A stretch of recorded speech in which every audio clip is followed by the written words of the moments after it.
Jai Shri Krishna friends, so welcome to my YouTube channel and we will start about the chapter first. So हमने exercise 1.1 के question first to fourth complete कर लिया था. Now हम question fifth complete करेंगे. Question fifth क्या दे रखा है? चेक विद द 6 की power n can end with the digit 0 for any natural number. अब आपको पता होगा कि नेचुरल नंबर्स क्या होते हैं. नेचुरल नंबर होते हैं 1 2 3 डेस इन्फिनिटी तक. ठीक है, ये हमारे क्या होते हैं? नेचुरल नंबर्स होते हैं. अब ये बोल रहा है कि अगर आप 6 की पावर n मतलब अगर 6 की पावर 1 रखते हो, कोई भी नेचुरल नंबर रखते हो, तो क्या उसकी एंडिंग 0 से होगी क्या? तो देखो 6 की पावर 1 रखी है आपने तो आपका आंसर आ गया 6. 6 की पावर 2 रखी तो 6 6 से क्या होता है? 36 होता है. फिर आपने 6 की पावर 3 रखी तो 6 6 36 और 36 6 216 आ गया. ठीक है,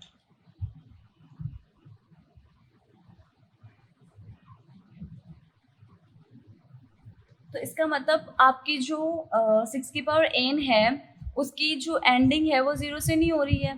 ठीक है, जैसे 240 आ गया तो इसमें 0 से है ना एंडिंग, तो इसका मतलब ये क्या है? 10 से डिविजिबल होगा. होगा ना, क्योंकि जिस भी डिजिट की एंडिंग 0 से होती है वो 10 से डिविजिबल होता है. अब देखो, अब हम इसमें क्या लिखेंगे? If any number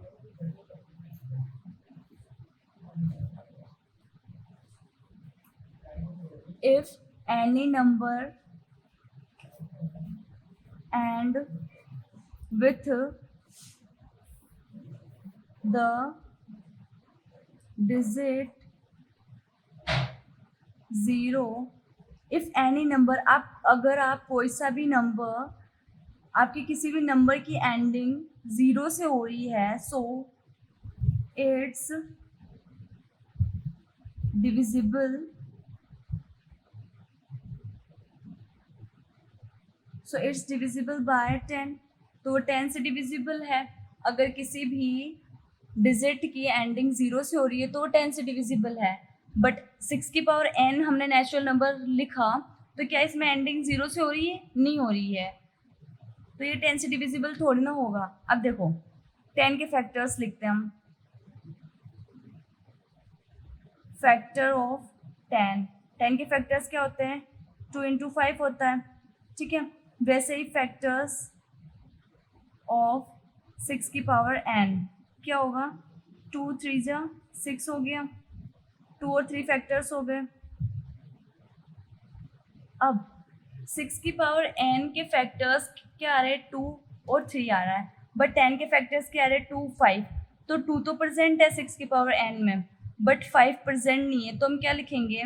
so 5 is not present in factor of 6 की पावर n. 5 प्रेजेंट नहीं है 6 की पावर n में, so 6 की power n cannot end with digit 0. So 6 की power n cannot end with digit 0.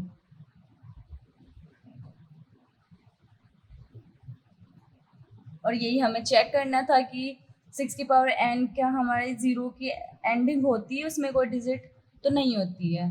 ये आंसर हमारा कंप्लीट हो चुका है. अब हम क्वेश्चन 6 कंप्लीट करेंगे. देखो क्वेश्चन 6 क्या है? एक्सप्लेन वाई ये डिजिट एंड ये डिजिट्स आर कंपोजिट नंबर. अब ये बोल रहा है कि ये कंपोजिट नंबर फाइंड करने में, मतलब हमें कंपोजिट नंबर्स क्या होते हैं? जिनके 2 और मोर फैक्टर्स होते हैं. ठीक है, वो हमारे क्या होते हैं? कंपोजिट नंबर्स होते हैं. अब इनको सॉल्व करते हैं. देखो कैसे सॉल्व करना है इसको. जैसे इसमें क्या दे रखा है? 13. 2 टाइम्स से मतलब 13 कॉमन ले सकते हैं हम. तो 7 मल्टीप्लाई 11 इंटू 1 प्लस में 1 दे रखा है. ठीक, 13 7 को 11 से मल्टीप्लाई करेंगे तो 77 हो गया. 77 में 1 प्लस करेंगे तो 78 हो गया. ठीक है, 13 अगर हम इसके फैक्टर्स करते हैं 78 की तो क्या होता है? 36 से 78 होता है.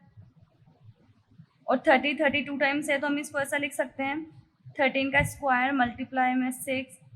अब हमारे पास तो 2 ही फैक्टर्स हुए हैं अभी तक, बट हमें एक और फैक्टर करना है, ठीक है। 1 अज्यूम कर सकते हैं हम, क्योंकि 1 भी तो होता है ना। तो हमारे पास 3 फैक्टर्स हो गए, ये हमारा आंसर आ गया कि 2 और मोर फैक्टर्स फाइंड करने थे, 2 और मोर फैक्टर्स आ गए। 13 का स्क्वायर मल्टीप्लाई में 6 इंटू 1 तो सभी का होता है फैक्टर। इसी तरह हम इसको सॉल्व करेंगे। देखो इसमें हम 5 कॉमन ले सकते हैं, 7 मल्टीप्लाई 6 मल्टीप्लाई 1 आ गया, 5 कॉमन लिया तो 4 मल्टीप्लाई 3 मल्टीप्लाई 2 मल्टीप्लाई 1 प्लस 1 आ गया, ठीक है।